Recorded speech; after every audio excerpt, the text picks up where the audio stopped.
is it actually true? Hmm. And then the second question takes you even deeper into that. Can you absolutely know it's true? And that really makes you stop and pause. Can I really absolutely know that that is true without any question at all? Welcome to Aim in Practice, where we dive into the extraordinary stories and experiences that shape wellness practitioners. I'm your host, Jess Reynolds, and today's episode ranks amongst my most intriguing conversations, but not for its intensity, but for its unexpected insights. You see, I've always been a huge proponent of the work by Byron Katie, and I've used it very extensively for navigating complex emotional and relational challenges in my own life and also with some clients. However, this discussion with Heidi took a very different turn. Instead of dissecting a deep-seated issue, we applied the work to something as mundane as the weather.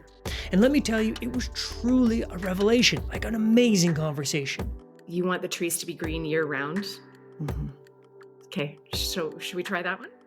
Yeah, let's try It'd be that one. fun. I've never done one like this before. Yeah, this is. I don't know why I chose such a challenging one to start with, but I'm in. Let's try it. It'd be really Yeah. interesting, actually. I'm interested to see what comes up because I'm very often surprised by this process. Mhm. So Heidi is an adept practitioner of the work, and she guided me through the process, revealing its profound versatility. It's not just a tool for the heavy stuff like childhood traumas and adult relational conflicts, which it's great for. It's equally transformative for those everyday irritations that we often dismiss as insignificant. So our conversation showcases how such a simple tool can have a profound effect regardless of the issue's perceived gravity. Forgiveness is realizing that the past didn't happen exactly like you thought, that it actually was different. So, this conversation really is a testament to the power of perspective and how sometimes addressing those small things can really open our eyes to the greater potential of some of these therapeutic practices. So, please enjoy this amazing conversation with Heidi Gedlaman. All right, so before we jump into today's episode, let's give a shout out to our sponsor, Jane, a clinic management software and EMR. Whether you're just starting to do your research or you've been contemplating switching your software for a while now, the Jane team understands that the process, well, it can feel intimidating. That's why their goal is to provide you with all of the onboarding resources you need to make the switch as smooth as possible. Jane offers a personalized call to set up your account, a free date import, and a wide variety of online resources to get you up and running quickly. And if you need a helping hand along the way, you'll have unlimited phone, email, and chat support, which is all included with your Jane subscription. Now, I gotta tell you, I've switched EMR softwares 4 times now. We won't get into why, but I've done it. And it really can be a nightmare.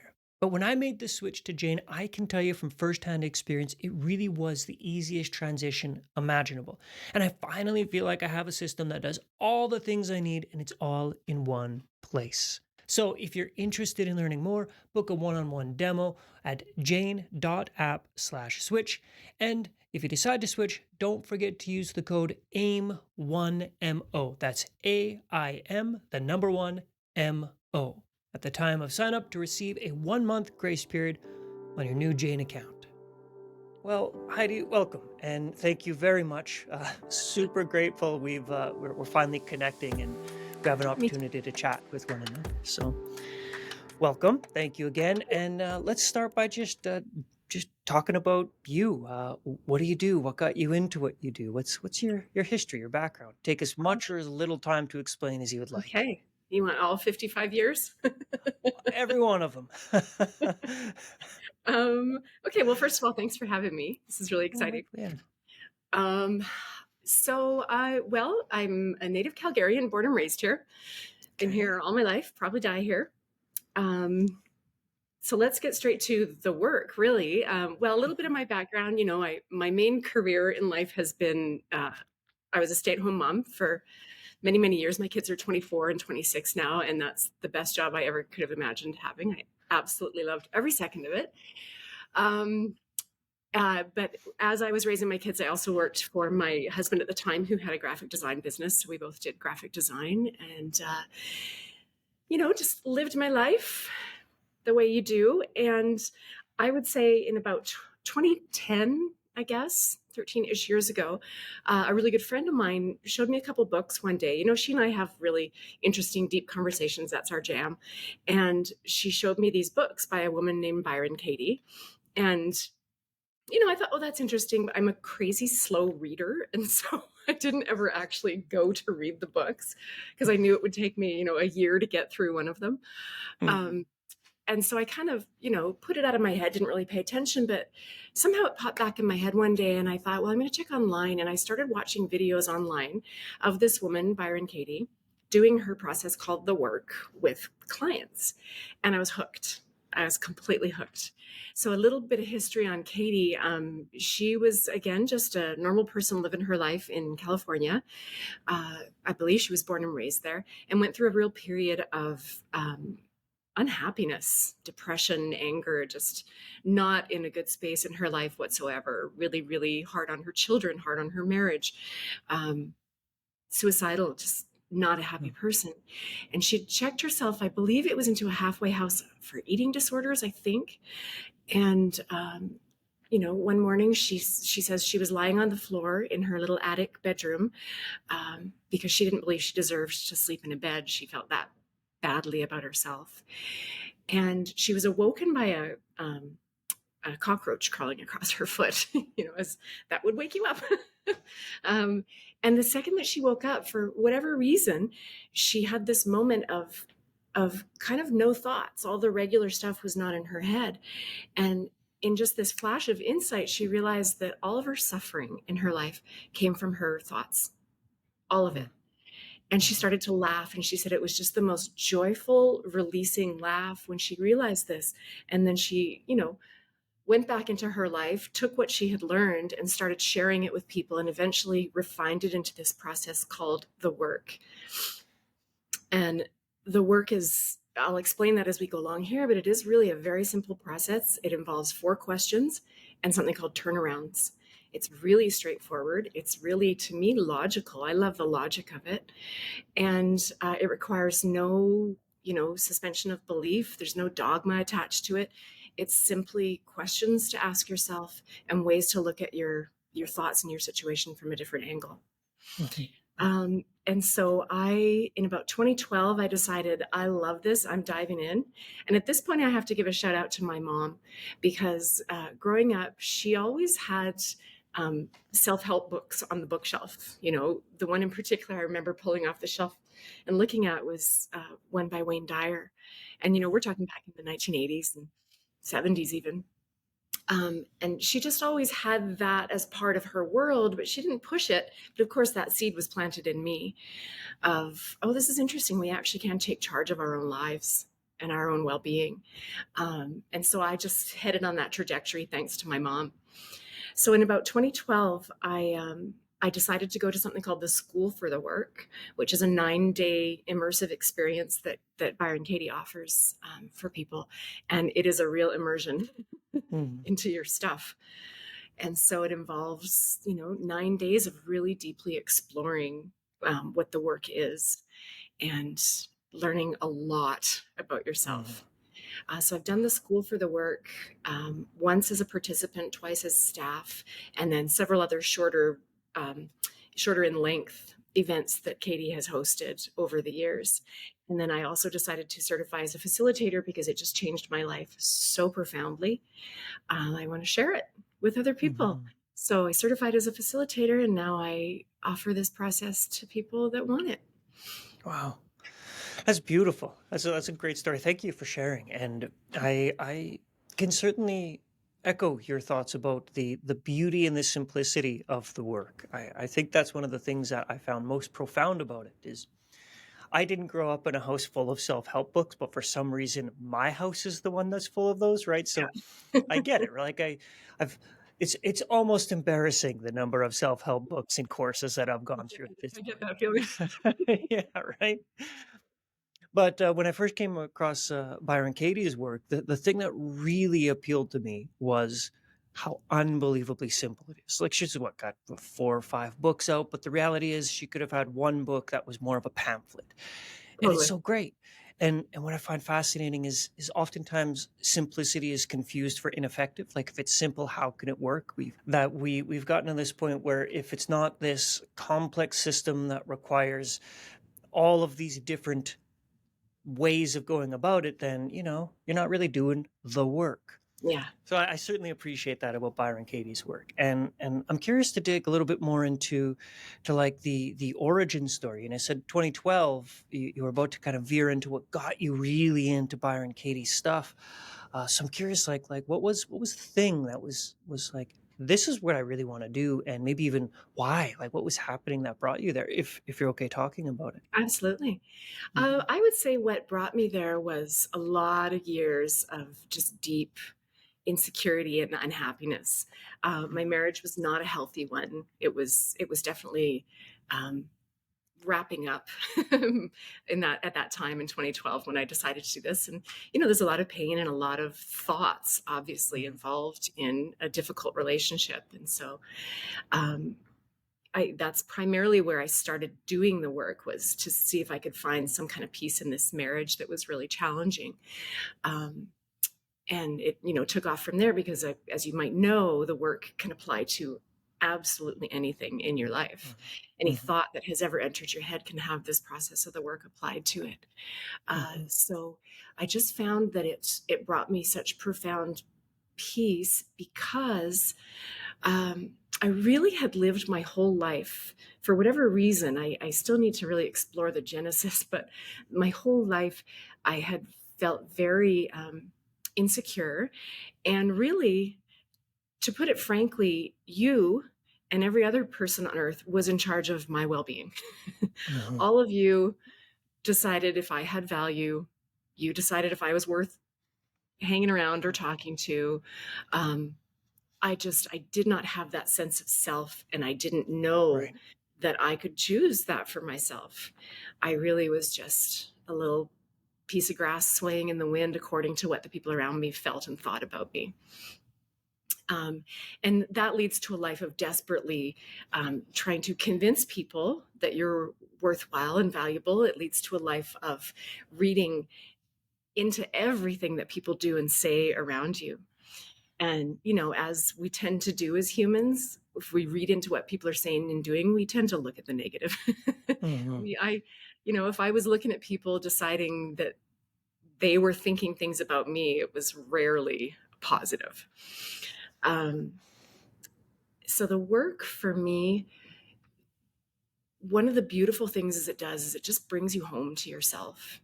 It brings you into a space where you recognize not only are you in charge of your well-being, but joyfully so, because you see not only how easy it can become, but also there's just this really sweet humility that comes along with it, where you realize I am innocently clueless and every person around me is innocently clueless.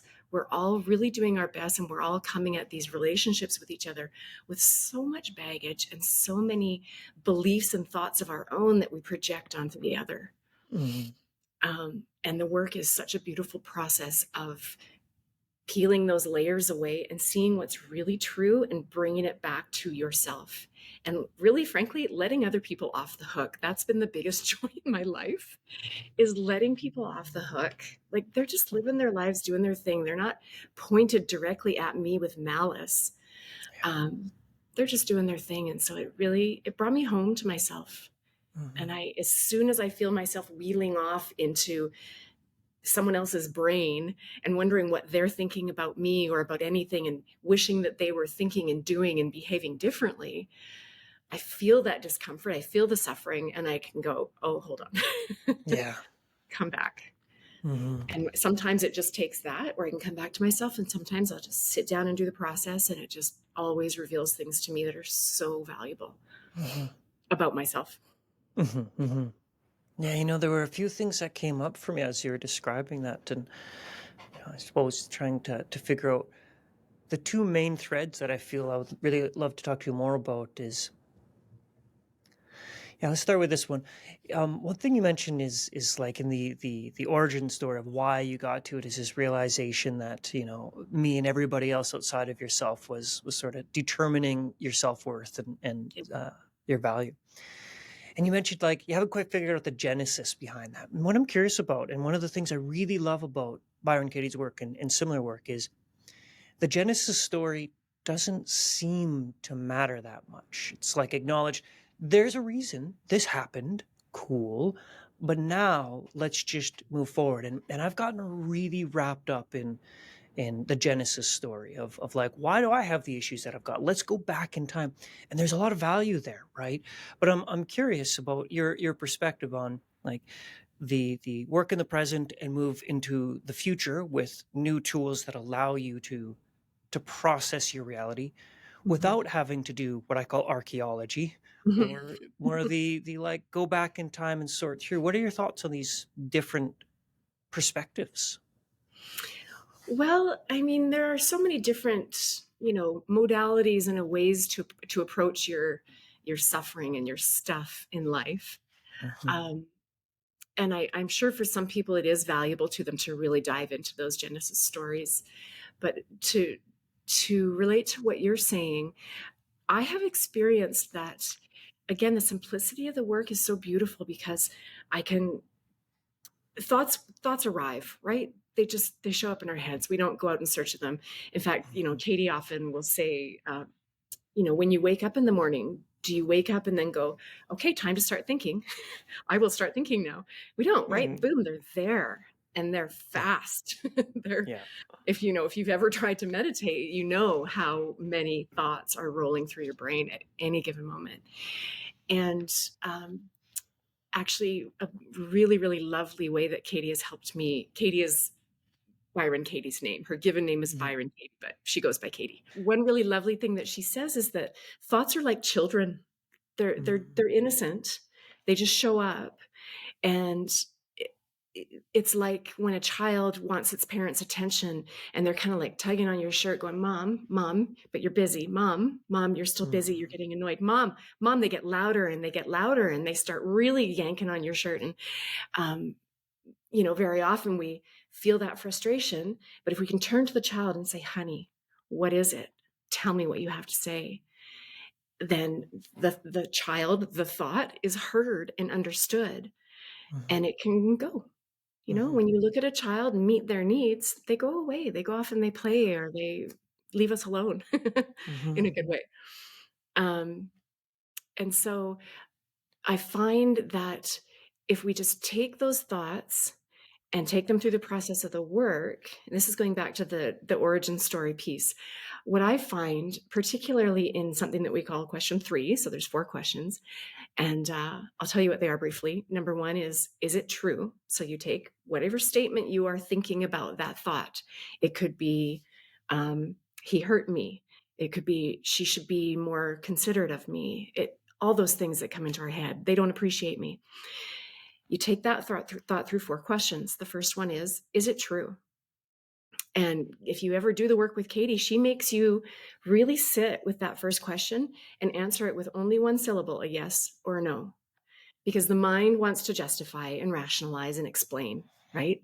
The mind mhm, wants to, well, yes, it's true because obviously look at what happened and give the whole narrative.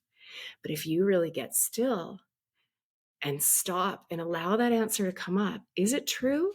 It really makes you stop and go, been believing this thing for years and years, or minutes and minutes, whatever. Is it actually true? mhm, And then the second question takes you even deeper into that. Can you absolutely know it's true? And that really makes you stop and pause. Can I really absolutely know that that is true without any question at all? mhm, And there's no right or wrong. The answer can be yes or no, but it just gives you that space to really pause and look at it. And then mhm. the question I was referring to, question 3, is how do you react and what happens when you believe that thought? Yeah. So usually when we're doing the work, we'll anchor into a really specific situation. So this thing happened. I read this text that he sent to me, and I had the thought, he shouldn't do that or he shouldn't say that. And so we go right back to that moment when I'm sitting in my chair looking at my phone and look at how do I react when I believe he shouldn't have said that. Mhm. Notice how I physically react. Notice how I treat him. Notice how I treat myself. Notice what evidence I go into the past to find to support my belief, or what fear I have in the future that if this is true, what's going to happen. And as I personally, when I do the work, I'm answering question 3 and really exploring what happens to my life and my experience when I believe the thought, things from the past will come up. And I'll start to realize, oh, I can see why I believe this. I can see I remember Mhm. that thing that happened in grade 6. Or, oh, yeah, my parents used to do that same thing. I remember that. And so I've carried that belief forward, and now I'm loading it onto this person that I'm dealing with. So Mhm. without, actively doing that archaeology and going, okay, time to dig into the past, when you need it, I believe when you're ready to see things, they show up for you. And these questions are just such a good way to sort of open that door so that you start to see the things that you need to see in the moment. Mhm. And so I've done the work and, really not delved into the past at all. And I've done it where I've realized, oh, wow, I have been doing this since I was 5 years old. I see now Right. why my relationships go the way they do, or I feel the way I do when I wake up in the morning. Mhm. It's pretty profound. And Mhm. then question number 4, just to full circle this, question number 4 is, who would you be, or what would it feel like in that same moment looking at that text message on my phone without the thought, he shouldn't have said that?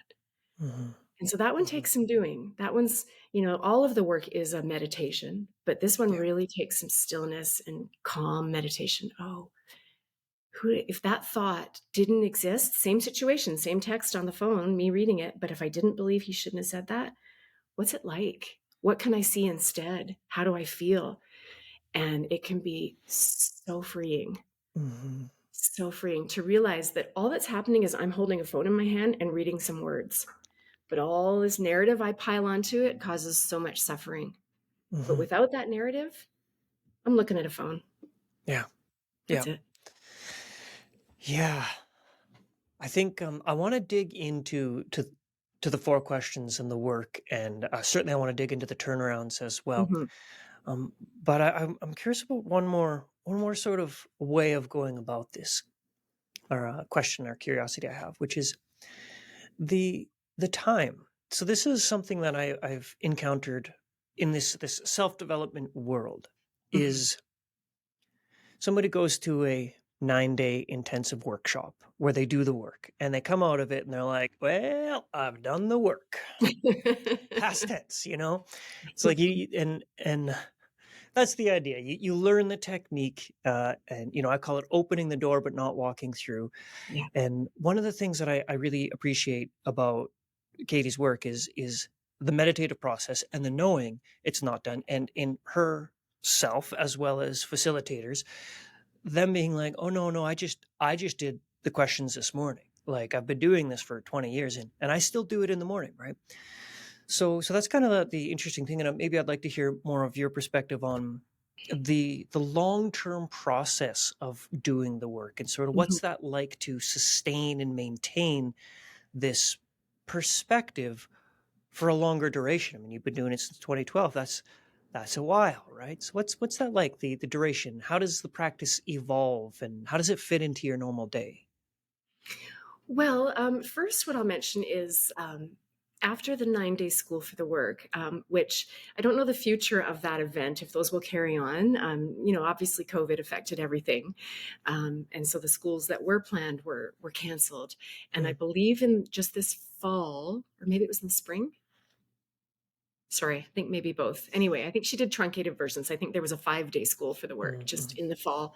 Um, but one of the beautiful things about the system that she has set up is if you do go to the school for the work, there's something called aftercare.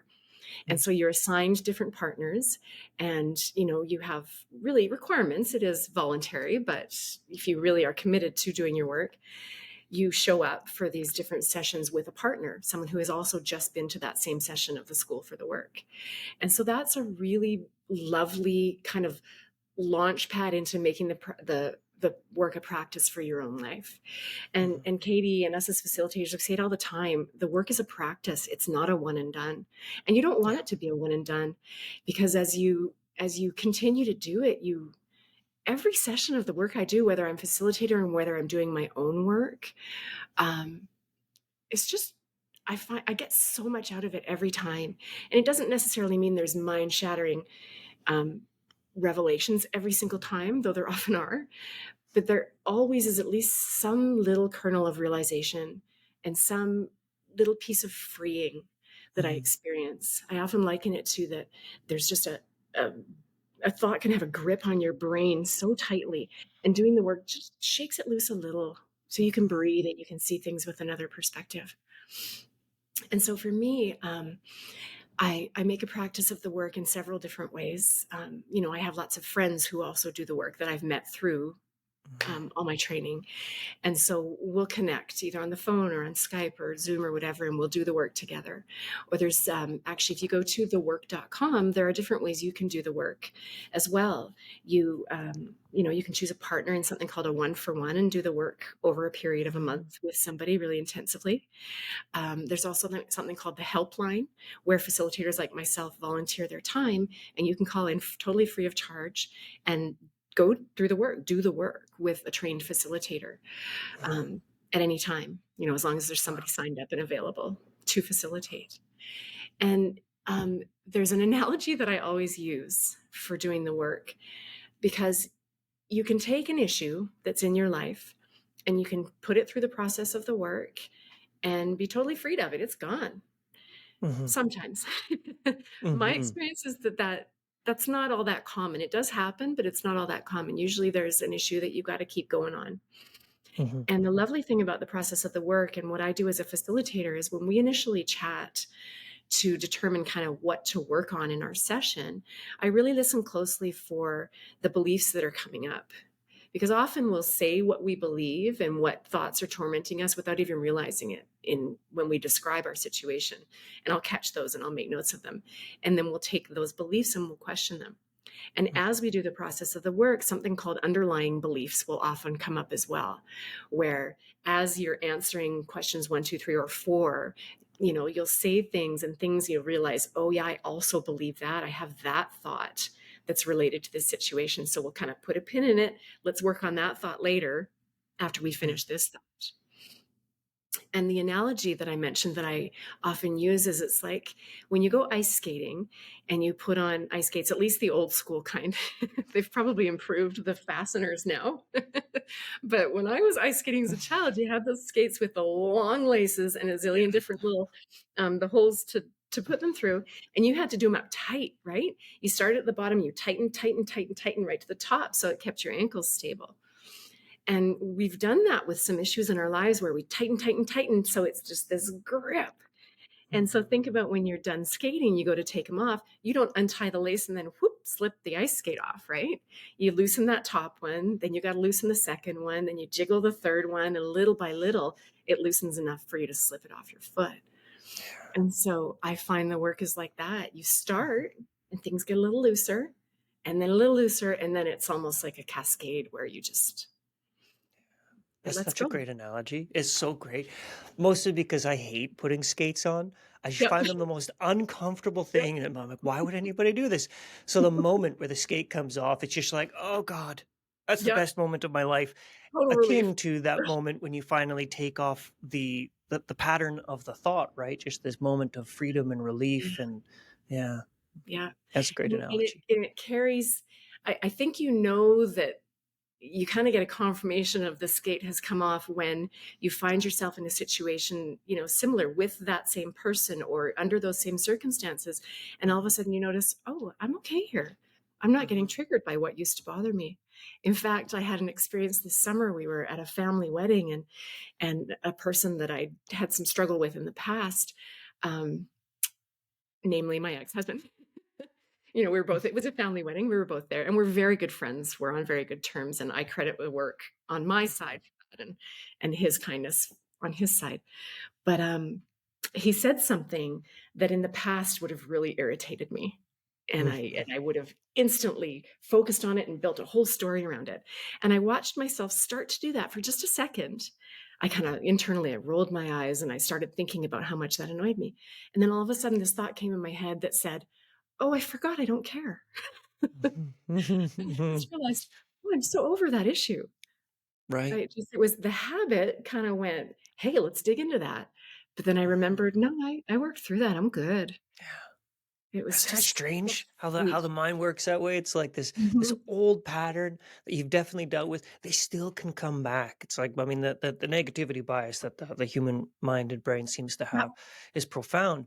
And yeah, having a quick, easy tool to remember, like, wait, nope. Actually, that's not mine. That's not my belief, my thought anymore. yeah, So I'm yeah. wondering now, like one of the things I found most useful when I was studying and learning about the work was demonstrations, right? Because those four questions, Mhm. they're seemingly simple, and they are simple, but they're also incredibly profound. So, would you be okay if we kind of play through maybe a mock scenario just to see how Absolutely.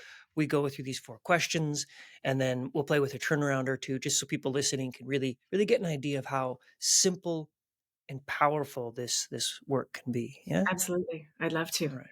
Okay. Yeah. Would Okay. you like me to So facilitate? sure. Yeah. Let's do that. I'm going to come up with a situation. Okay. Mhm. And please feel free to do what you're doing. And I'll make a suggestion that sometimes if we can't nail down, well, what do I want to question right now? Yeah. We can ask ourselves, what do I complain about? Or who do I resent and why? And Mhm. those are easy to come up with, right? I complain about, Yeah. my son because his room is a mess, whatever. Mhm. It's pretty Mhm. easy to find. But Yeah. you go ahead. I mean, what I complain about most is the weather, which is a strange thing because I'm like, why would you complain about like literally one of the only things I cannot change? Yeah. So is that an okay place to start if I go with what do Let's I give it a complain the try. most about? Let's give it a Yeah. try because I'm happy to find another one that might be a little lower hanging fruit. What do you think? Right, right. Yeah, we'll give it a try. Yeah. You can do the work on other people. That Mm-hmm. often is the most effective thing because other people are mirrors for us. They Hmm. show us ourselves. Yeah. Um, but the weather can show us ourselves too, right? Depending on the reaction. And I've done the work on my dog. I've done the work on institutions, religious Mm-hmm. institutions. I've seen someone else do the work on a magazine cover. Anything that spurs a painful or stressful thought that you are not enjoying Right. can be put through the process of the work. So Mhm. let's work on the weather. Let's try it. I'm just Okay. curious because I mean I've done the work on a fair few of the deeper, more interpersonal relationship things. Let's start there, and Sure. yeah, let's go from there. All right. So um, Okay, you complain about the weather. Why? I, I hate winter. The snow and the cold. It's just terrible. Yeah. Okay. And so what do you wish was different? What do you Mhm. want to happen? I want the I want the trees to be green, and but I also want to live where I live. Yeah. Hmm. Okay. So you want the trees to be green year round? Hmm. Okay. So should we try that one? Yeah, let's try It'd be that one. fun. I've never done one like this before. Yeah, this is. I don't know why I chose such a challenging one to start with, but I'm in. Let's try it. Really Yeah. interesting, actually. I'm interested to see what comes up because I'm very often surprised by this Mhm. process. Okay, so can you think of a moment in time when you had that thought? I want the trees to stay green all year. Yeah, yeah, I Was can. it, you looked out your car window and saw the snow, or pick a moment in time where you had that thought? Yep, I got it. It was just yesterday. I was doing a video call with my sister, and she's on the island, and she showed me the green trees all around her, and it was just like, oh. And then I showed her out my window of all the death. Yep, I'm looking at it Yeah, right now. Okay, so take yourself so again, sorry, where were you? Were you seated? Were you I was sitting down in my office, just okay, looking out the window. and Mhm. were you on your phone with your sister on Zoom Yep, or yep. Video call, just holding the okay, phone in my hand. Yeah. sorry, you said in your office? Hmm. Okay. Okay, so put yourself back there. You're sitting in Okay. your office, chatting with your sister on a video call, and you've looked out your office window and you see brown and white. Mhm, mhm. And you want the trees in Calgary to stay green. all year round. Is that true? Love it, because as soon as it's I love that question, because immediately I'm like, "You know what? No, it's not 100% true," because I know all the things, and I know that I don't actually want that, and I know that I've lived in places where it's been green year round, and I love the seasons. So you know what? No, it's actually not true. Yeah. Yeah, Yeah. so just, sit with that no, like, "Oh, hold on. What Mhm. have I been telling myself? Yeah. Not actually Yeah. true." Mhm. So go back to when you really do feel that. That was Mhm. good good noticing to see that it's not really true, but go back to the moment when you did look out the window and thought, "I Mhm. hate this. I Yeah. want the trees to be green all year round here up north in Calgary, Alberta." And who or how do you react? What happens when you Yeah. believe that you want that? Mhm. Sitting there in your office. Yeah, it's pretty significant discontent. Like I don't feel good. I don't feel very motivated. Like yeah, it's definitely not a good feeling and I become pretty miserly. Like I can even hear the conversation. We were having a really good conversation and all it took was a glimpse of her green and a glimpse of my dead and brown and immediately it was just like ugh, my Mm, energy dropped. So who do I become? Somebody that's pretty miserly. yeah, yeah. Mhm.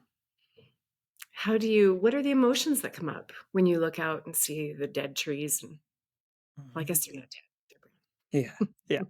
A good brown. question. So the emotions that come up, the Mhm. feelings, yeah. Yeah.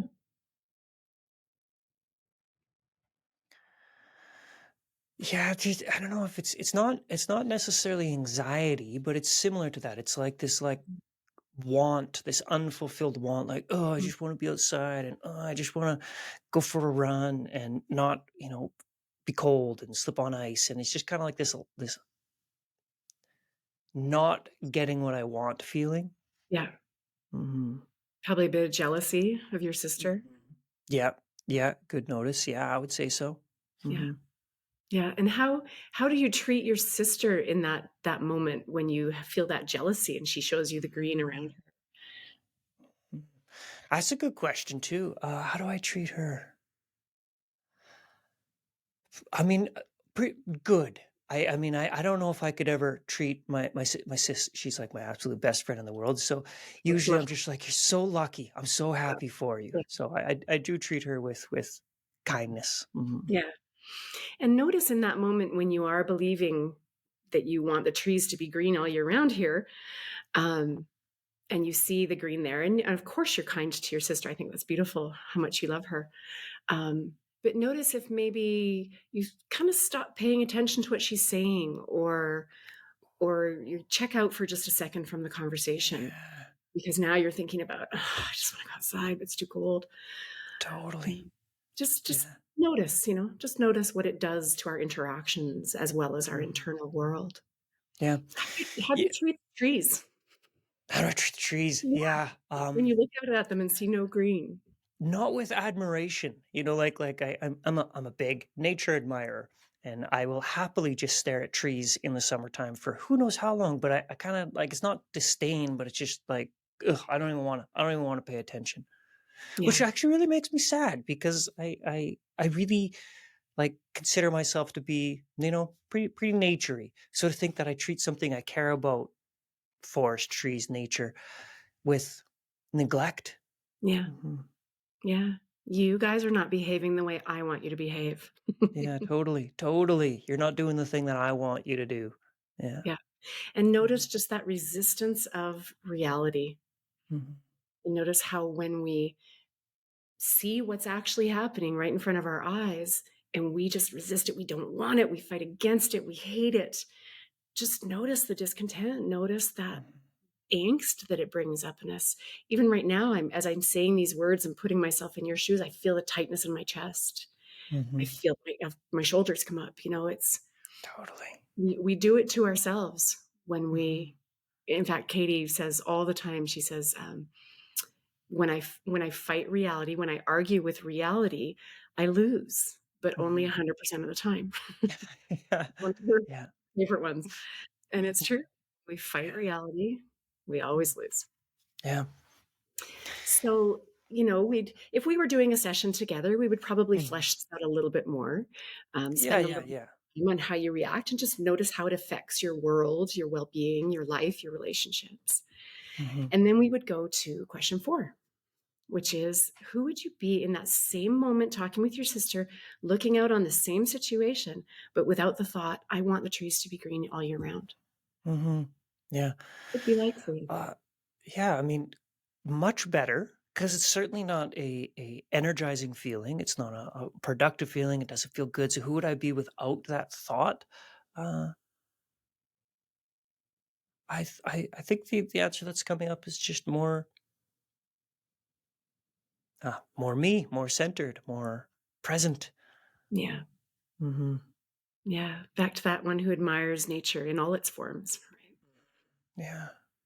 Yeah. And so just notice how does that feel in your body to realize that without the thought? Hmm. Your face looks different. Hmm. Yeah. Totally. Yeah.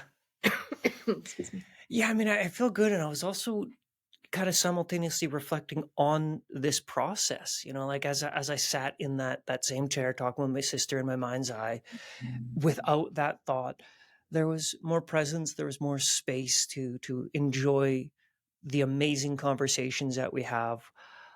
So it felt really good, and I also was really just appreciating how that was a totally arbitrary random example, and I'd like us to work on the turnarounds, but Mhm. I'm pretty caught up right now with how even that relatively benign example of "I don't like winter" is equally as profound as the times where I've done it with really dense relational issues. Yeah. It's like the same feeling in the end, like, "Oh, hey, I feel much better," even though we were just talking about the weather. So Mm, cool. Such an yeah. amazing system. Yeah. Yeah. I couldn't agree with you more. I experience that all the time where, like you said, just these sometimes I get excited when clients have just really small, trivial, seemingly trivial issues to talk about because I'm like, oh, just buckle up because there's juice. Mhm. There's always juice because, again, the entire world is reflecting us back to ourselves. Yeah. Everything can be our teacher. Everything can Yeah. be our teacher. And if Mhm. you're a willing student, man, it's delightful. It is, yeah. It's like every moment there's the option to be more present. And in that presence, I personally find even in that moment that we just went through, Yeah. shifting, turning back the clock, shifting to presence and the person I am without that thought. It's like that's the feeling I want to have Mhm. all the Mhm. time. So every moment when driving, when Yeah. walking, when sitting, there's always an option to just tune in to the thought and go through those 4 questions, it Yeah. seems to me, You know, not I just the dead stuff. oh, for Yeah. sure, for sure, Mhm. but the dense stuff is great too. No, it's good, yeah.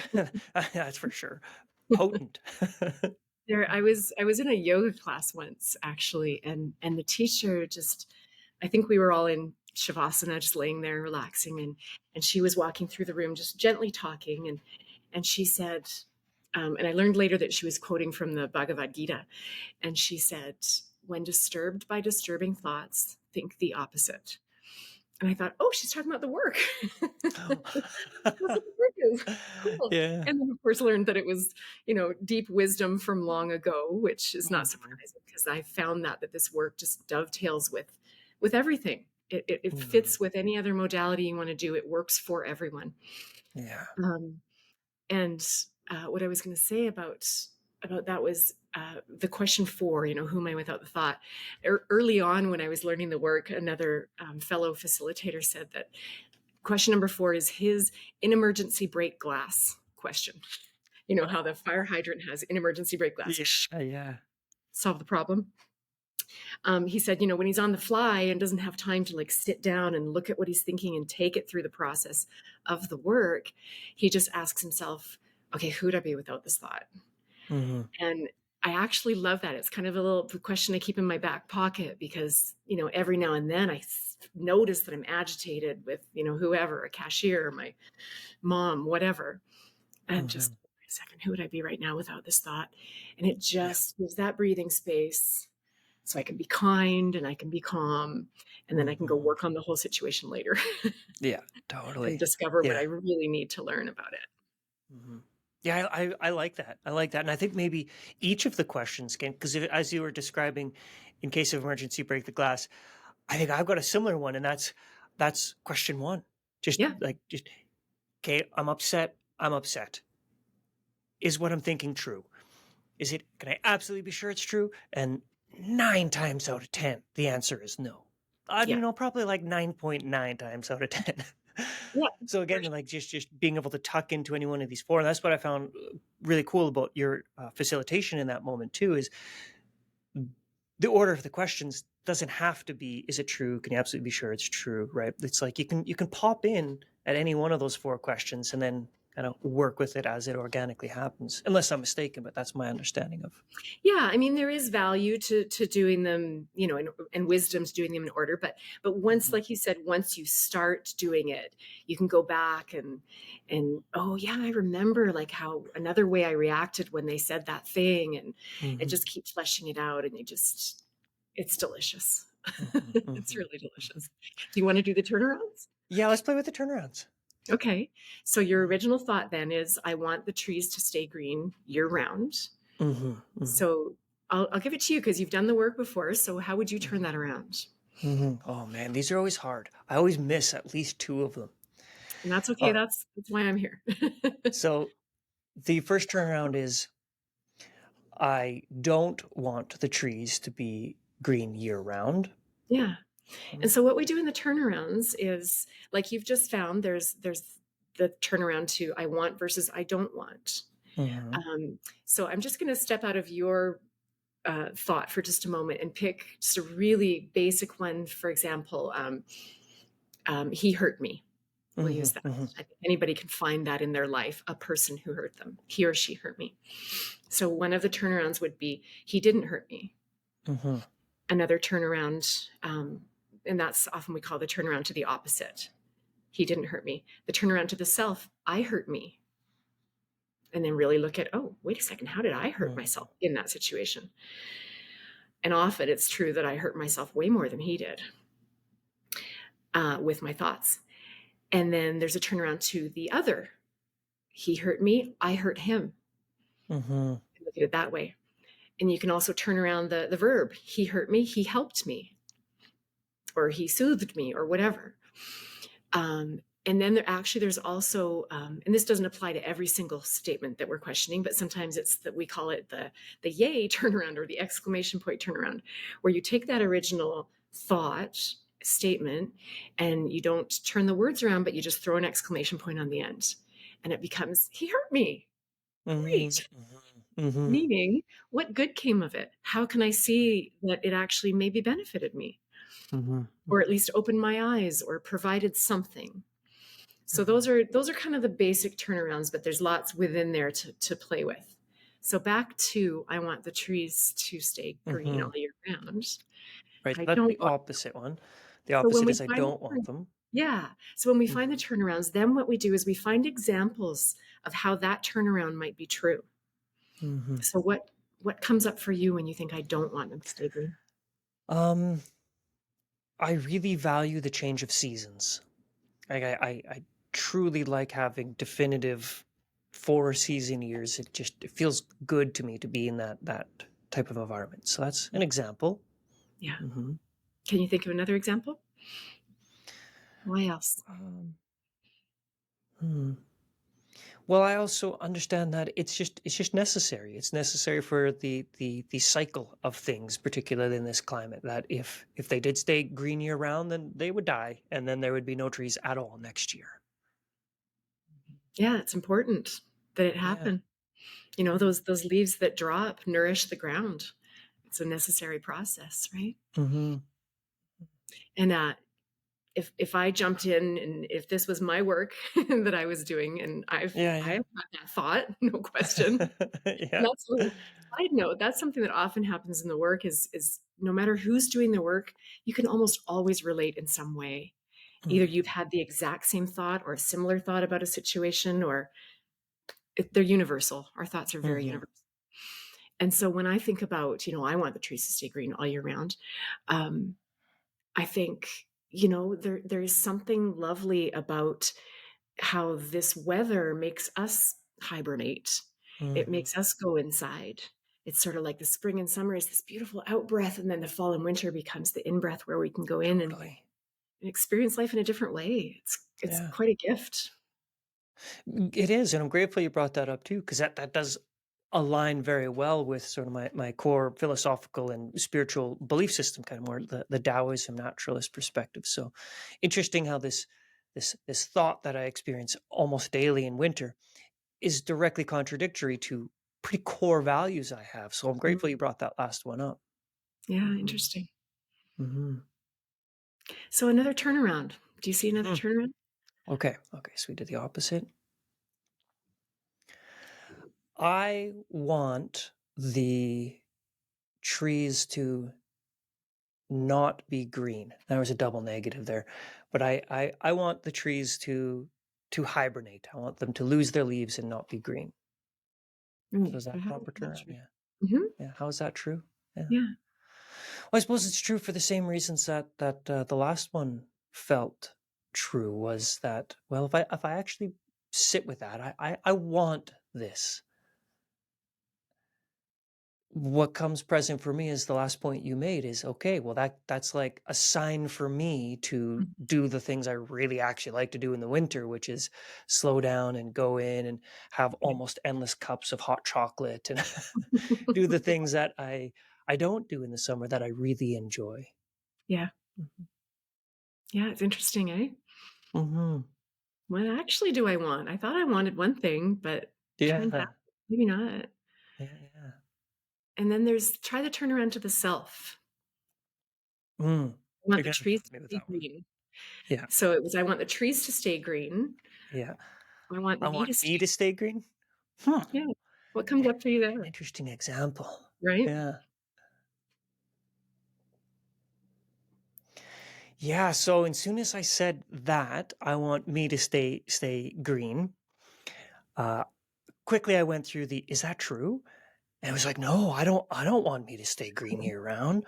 Like, if I'm imagining the summer energy, right, like, I don't wanna do that year round, that sounds exhausting Yeah. to be in the summer energy year round. So, no, I don't want that for me.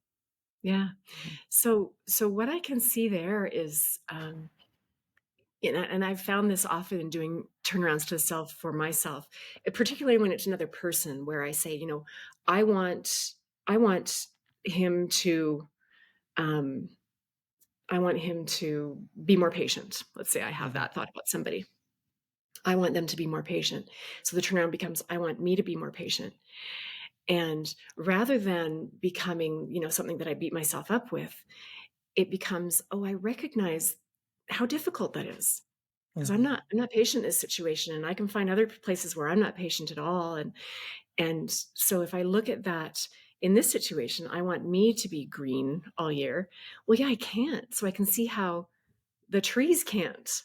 You mhm, know, nature is what it is. And it just, that turnaround to the self can often make me go, oh, I'm demanding so much of the people and things outside myself. right, And yet I can't accomplish what I'm asking mhm, myself.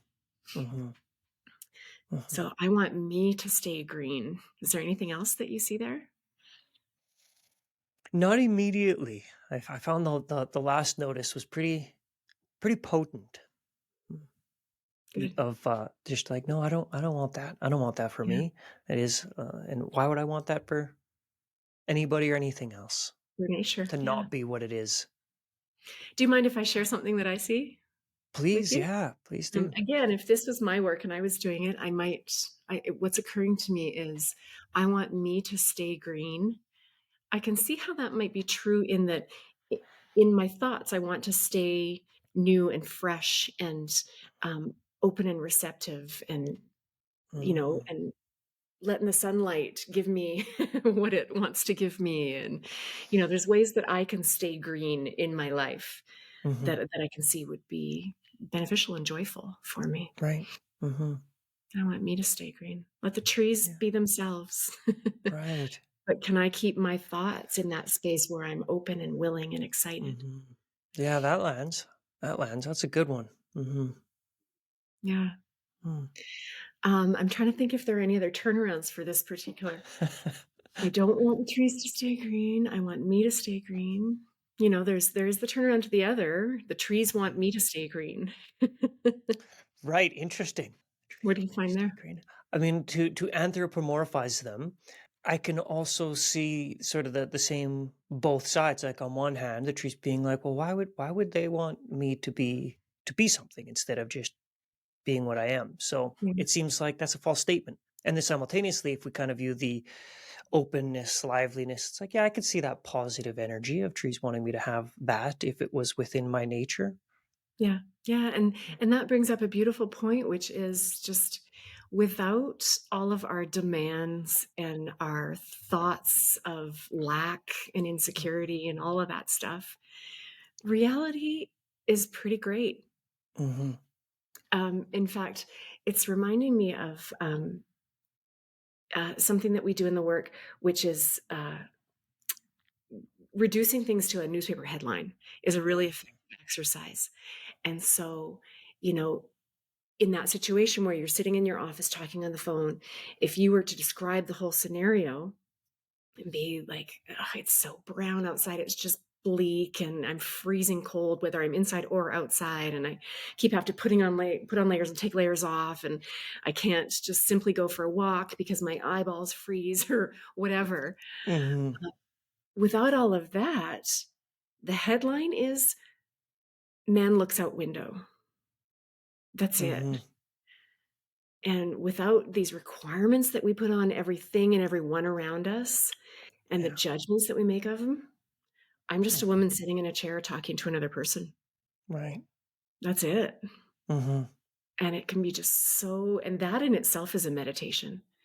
It's Mhm. so peaceful to just simply notice without what we're thinking and believing, what's the reality of the moment. Mhm. That the brown of the tree trunks is actually kind of pretty. Yeah. It's a lovely shade. I can really see the shapes the branch make against the sky. You know, there's beauty in Right. it. We can actually find As it. as you describe it too, something else that comes up is I'm just finishing off a little workshop on nonviolent communication, Mhm. and it definitely sort of resembles that insofar as like nonviolent thinking. These judgment calls of I don't like and it should be, and making Yeah, distinct judgments. And without that, the headliner is judgment free. yeah. And be the judgment good or bad, like I like this, I don't like this, they're still judgment calls. So the state of being within that headliner of simple observation, man stares outside window, it's very peaceful. Mhm. Hmm. Yeah, you're right, because even when it's a positive, you know, on the heels of a positive is a negative waiting to show up, right? Yeah, right. Yeah. The flip side. Hmm. Whereas that middle space in between them to exist there Hmm. is such a more peaceful place to be. Yeah. And I will also say, you know, the purpose of the work is not necessarily to erase uh, what am I trying to say? It's not necessarily to just change things and make everything better, although that Hmm. often is the result. You know, for my experience has been very, very often that I find so much relief and peace through doing the work. But the real purpose of the work is to really learn what is true for Right. us as individuals. And Hmm. that's the beauty of it because it's not an answer that we're pursuing outside ourselves. The answer always comes from within. Yeah. You know, me Hmm. as a facilitator and my fellow facilitators, we're not therapists. We don't have the answers to give or the advice to give. You have your own advice, and you Right. find that advice in the turnarounds, especially when you question a statement about what somebody should or shouldn't be doing. Yeah. Then, you know, as soon as the turnaround comes, I should do that thing. And that can be really powerful. You go, Hmm. that just Yeah. became my advice for moving forward. Totally. Yeah. Yeah. I found that in the I guess the more dense inquiries I've done, self inquiries, is definitely those turnaround moments are the big aha moments. Is Yeah. realizing that and soon, and it's hard to say which one of the four turnarounds or potentially five has the most potency. I guess it changes depending on the situation, but nevertheless, the turnaround is really the moment where I'm like, oh, okay, okay, this is up to me. This is my choice. And Yeah. what I also find very, very amazing and something I want to emphasize is this example we just did was again, it was quite benign, like also potent. But watching this work be done, which I've seen like on YouTube, anybody could go on and just search, Byron Katie Yeah. examples, and Yeah. like she'll work with people who have been through severe domestic abuse or childhood traumas, and like these things where you hear the story and it's just heartbreaking to hear the story. Absolutely. Yeah, so to see this tool that is equally as helpful for, I really just don't like winter, to I went through a lifetime of pretty horrible abuse, Yeah. and the outcome still being more presence, more self-compassion, more self-worth, more capacity. It's so amazing. Yeah. Mhm. I learned one of my favorite definitions of forgiveness from Katie. Mhm. And I can't remember exactly the words, but I'll paraphrase. And she said basically, forgiveness is realizing that the past didn't happen exactly like you thought, that it actually was different. And I have Mhm. found that doing the work when I really take the time to sit in those questions and then do the turnarounds, very often it's like, oh, it's not exactly what I thought. I actually had a big piece to play where I was just acting like the victim, the innocent Mhm. victim that had something done to them. No, I Yeah. had a part to play, and it might not, their part might be this, and my part might be this, but that's my job. That's my Mhm. responsibility, is that little piece. Yeah. Um, And it's so interesting how taking even if the responsibility, like hard to break it down into percentages, but you take a pretty horrific example like childhood abuse or something, and it's like, what responsibility does a child actually have in that? Now that was what really I was really stuck on that for the first while within Byron Katie work. Like, how is somebody supposed to take responsibility for being abused as a child? And it's like, well, no, you don't take responsibility for being abused as a child. You take responsibility for what you do now in this present moment in response to that thing that happened. yeah. So even that little sliver of responsibility that is taken, it's like the scales of like a feather versus a rock. It's like somehow that feather outweighs the rock. It's got so much power, Oh, that I really like that example. sovereignty and responsibility. Yeah. Yeah, the feather can outweigh the rock. Isn't that interesting? Hmm. Yeah, and I listened to Katie once facilitate somebody on sexual abuse as a child. One of the Hmm. absolute worst things we can think of to happen to a child. And um, she took this person through the process so beautifully and compassionately and with such wisdom. And as far as the, quote, responsibility the child has for their own sexual abuse, obviously we would never say never, Hmm. it's your fault or whatever. But I watched her help this woman realize that in her innocence, this child was trying to receive love. This child was trying to get validation and approval, and just wanted the love if it was her father. And Hmm. um, Katie helped her see the innocence in that, in the middle of this horrific thing Yeah. that had happened. And then a really important you know thing that happens in doing the work is we are able to now, with so much more life experience and wisdom, go back and give ourselves, as that little child, what we couldn't at the moment. Hmm. Give ourselves the understanding and the help and the balm Hmm. that we needed someone to give us then, but that's not how reality happened. Yeah. But we can do it now, Hmm. because the present moment is all there is, That's right? it. Yeah. The best thing about the past is that it's over. I like that. I like that a lot. Yeah. That's Katie, that's not me. Hmm. She says, I think it's, isn't the past kind because it's always over? Hmm. Hmm. And when we come into that present moment and come back to ourselves in the present moment, we're unstoppable. Yeah. Yeah, I mean, it all seems to our conversation has touched on that same point multiple times that we come back to ourselves, come back to the present, Yeah, and it's a pretty sweet thing to be here and now it in the is. moment. Yeah. It is. Yeah. So I think that actually sounds like a pretty good place to tie a little bow on this conversation. How are you feeling? I feel great. I really Yeah. enjoyed this. Yeah. Thank you for that. Thank you for that piece of doing the work. I did not expect you to do that. Neither did I. But it Before was we really started, it amazing. was good, wasn't it? Yeah, before we started the call, I was thinking, okay, there's a chance we're going to get into this. What do I actually want to work on? And I'm like, I don't know. And I had a couple ideas, but then as soon as you say, like, what do you complain about? It's like, well, that's it. So I'm really Yeah. happy though. It was such a fun example. So thank you so much Yeah. for facilitating that. My pleasure. My Yeah. pleasure. And the next time you look out the window and happen to feel the same thing, you just go to Mhm. the second lace on that ice skate. You got to work on it a little more. Totally. Yeah. Thank you. Loosen. And, how can people get a hold of you if that's something that you're interested in? Would you or if you're open Yeah, for clients or connection, what's the best way? absolutely. The best way is to go to my website, Okay, which is my website is called Unthink, but there's a hyphen, so un-think.ca. great. And you'll find, information about me, about the work, how to work with me, my rates, my availability, et cetera, et cetera. Awesome. And certainly, I would recommend anybody also go to thework.com, which Mhm, is, Katie's official website for the work. And there's all kinds of resources there on, videos to watch of her doing the work, mhm, instructions, worksheets to fill out. A big piece of doing the work is capturing your thoughts on paper mhm. because up here they are going.